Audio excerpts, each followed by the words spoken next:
My Lords, may I start by thanking the Noble Lord, Lord Teverson, for initiating this important debate, and to all members for their contributions today. I'm also very grateful to members of the EU Energy and Environment Subcommittee for their hugely valuable reports on the landing obligation. My Lords, I should note that this is my first and therefore technically my maiden speech in this House. But given time is short, that we are here to debate a very specific issue, and that I've already had an opportunity some 10 years ago to deliver a maiden speech in Parliament, I'm going to keep my opening remarks to a minimum. But before I do, I'd like to thank noble lords from right across the House for a surprisingly warm welcome. There is quite a contrast between this side of the building and the other. I can tell, honourable lords, honourable members, honourable noble lords.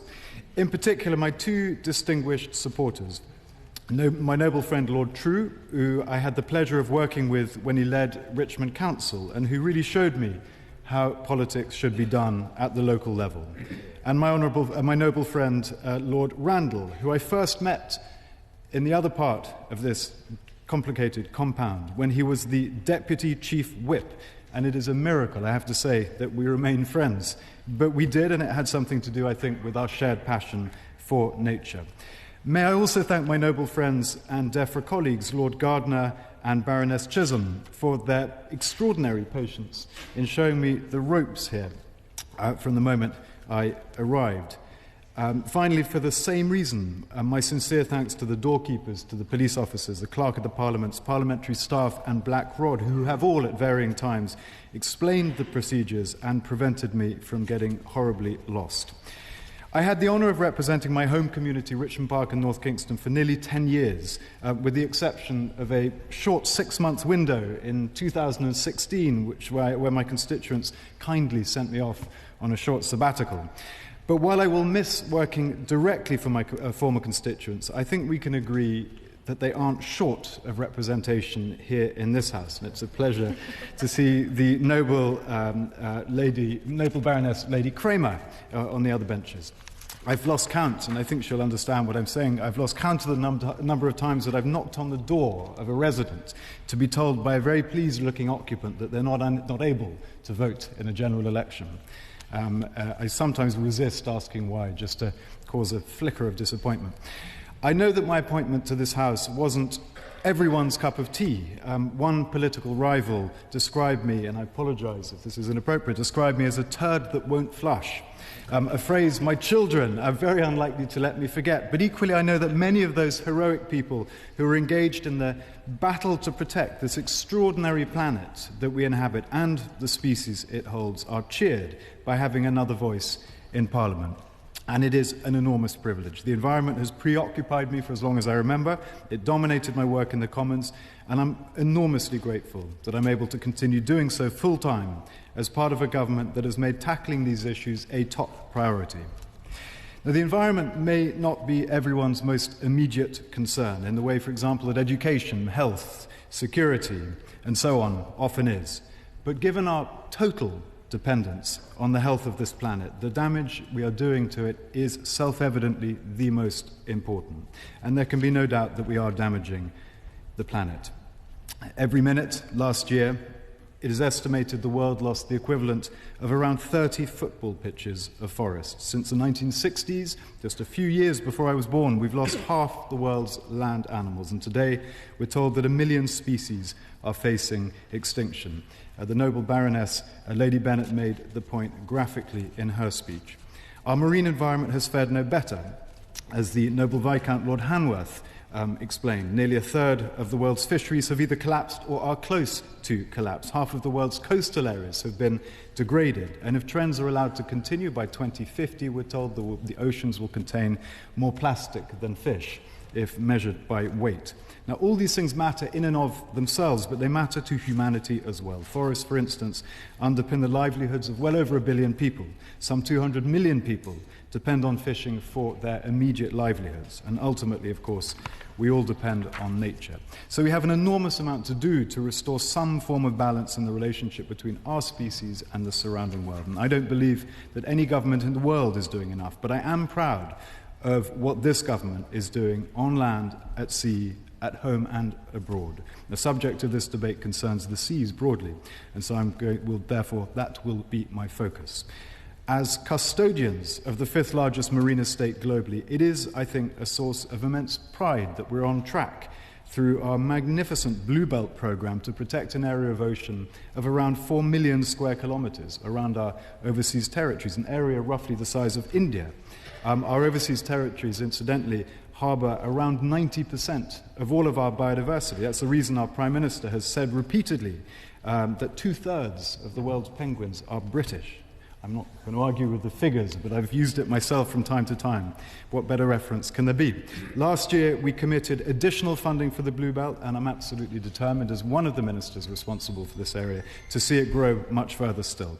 I was also delighted that we committed in our manifesto to creating a new £500 million Blue Planet Fund from our overseas development budget to help restore and protect ocean ecosystems around the world, and that the government is leading calls for at least 30% of the world's oceans to be protected by 2030. By yesterday morning, 12 countries had signed up. This is a fledgling campaign. By yesterday evening, Sweden had joined them, and I'm very grateful to them. We're making progress in our domestic waters too. A quarter of UK waters are already in marine protected areas, an area almost twice the size of England. The evidence is clear that marine protected areas work. There's masses of evidence from around the world, but the evidence is also clear that much more needs to be done. And that's why we've asked the former Fisheries Minister, Richard Benyon, to review whether or not the government should introduce a network of highly protected marine protected areas in our waters. It was Richard, incidentally, who spearheaded calls to end the appalling practice of discarding, which, of course, is the subject of today's debate. And that brings me to the issue we're discussing today. I want to be clear in answer to the Noble Lord Teverson, and in a question actually was repeated by the Noble Baroness Lady Jones. I want to be clear that this government remains committed to sustainable fishing and the principle of maximum sustainable yield, as well as ending the appallingly wasteful practice of discarding fish. This will not change once we leave the European Union. However, leaving the European Union and the common fisheries policy does give us a unique opportunity to introduce a sustainable, responsive and resilient new fisheries policy, one which both recognises and can overcome the challenges associated with ending discarding. And as both of these excellent reports we're debating today have shown, implementing the landing obligation is very far from easy. The first Select Committee report reviewed whether the full landing obligation would lead to large segments of the fishing fleet being choked, as well as how the choke risk could be mitigated. It reviewed how effectively the landing obligation was being enforced, and it recommended the use of REM, remote electronic monitoring, as a compliance and enforcement tool. The second report was published 6 months after full implementation of the landing obligation, and it questioned why it had only had a limited impact, in particular why their earlier identified choke risk had not materialized. It questioned whether this was due to lack of enforcement and compliance, and it repeated its very strong call for the use of REM.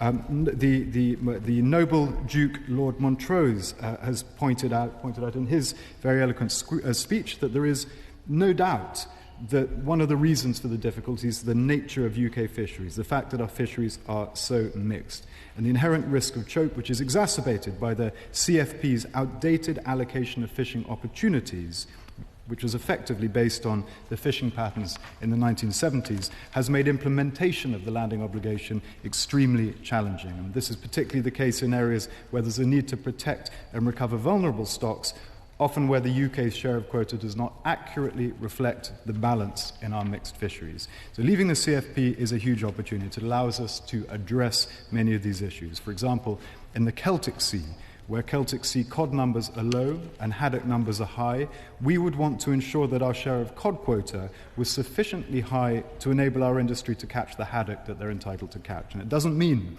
just to be clear, that increasing overall quota in EU waters, it means increasing our share of quota in UK waters to provide a more sensible balance and to minimize the risk of choke. And we've instigated a comprehensive program of research to inform this process, including a call for evidence last year, to 2019. Among other things, we used this to ask what England could learn from allocation models used in other parts of the world, a point made by a number of noble lords, how allocation could help tackle choke risk and how best to use quota to support coastal communities and to ensure a sustainable industry. The Noble Baroness Lady Bennett asked a question specifically about support for the under-10s. I think it is the case that since 2017, all additional quota has been distributed to the under-10s as a direct policy. If not all, then a majority. And I'm happy to come back with a more accurate answer following this debate. But I believe all additional quota has been passed to them. We will take what we've learned, and we will work with industry and other stakeholders to develop a new approach to allocating any additional quota we secure after leaving the EU. And as noble lords will know, the government will be introducing a fisheries bill soon. The noble Baroness Lady Jones, I thank her for her kind words in her speech. She asked for more details, timeline, and I'm afraid I'm not able to provide her specific answers, but it will be here shortly, and it will be steered through this House by my noble friend, Lord Gardiner. The purpose of the bill, its design is to enable the UK to act as a responsible, independent coastal state, taking control of management of its fishing waters and achieving world-class sustainable fisheries. And in answer to the noble Baroness Lady Young, the bill will also ensure that we meet our manifesto commitments to include a legal requirement to end overfishing, to fish sustainably, and to produce plans to recover fish stocks to achieve maximum sustainable yield. Now, I acknowledge that there are strong calls for a legal commitment to achieve MSY within a specified time frame, and I've heard those arguments today. And while this is something clearly we would like to do, it can only be achieved through international negotiations because fishing stocks necessarily, by their nature, straddle international boundaries. But as things stand, the number of stocks of interest to the UK being fished at MSY is rising. After the recent December Fisheries Council, 69% of those stocks will be fished at or below MSY in 2020. Now, while this is good news, clearly much more remains to be done, particularly for those stocks for which we do not yet have sufficient information. The Select Committee report highlighted the importance of using more selective gear to avoid unwanted catch, and this is absolutely part of the government's approach to implementing the discards ban.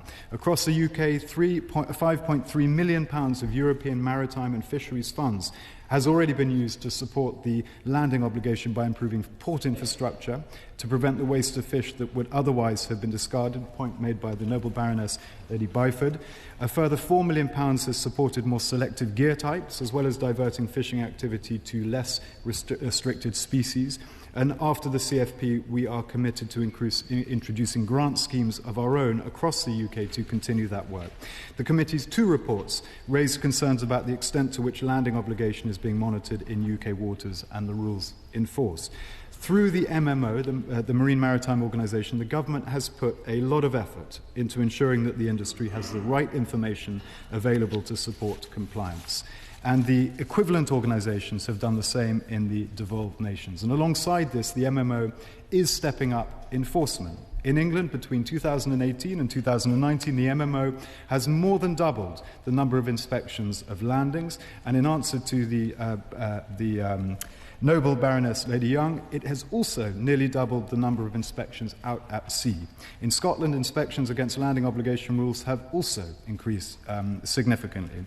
And in response to the noble Baroness Lady Byford, landings of, now I'm going to hope I get these figures right, the landings of undersized fish since 2016 have increased, not as much as expected, but they have increased. And the figure I have here is that in 2016, 175 tons were landed, in 2019, 358. So an increase, but not the increase that was anticipated. I know many lords have a close interest in REM, and we've heard a number of calls today for the adoption of cameras on fishing vessels as soon as possible, not least so that our quota setting is based on proper science. The UK has consistently called for the adoption of REM across the EU, and the noble Lord Cameron emphasised the importance of the UK taking the lead, a point repeated by the noble Baroness Lady Bennett. But it has to be said that at this stage in discussions, we are in a very tiny minority, perhaps a tiny minority of one.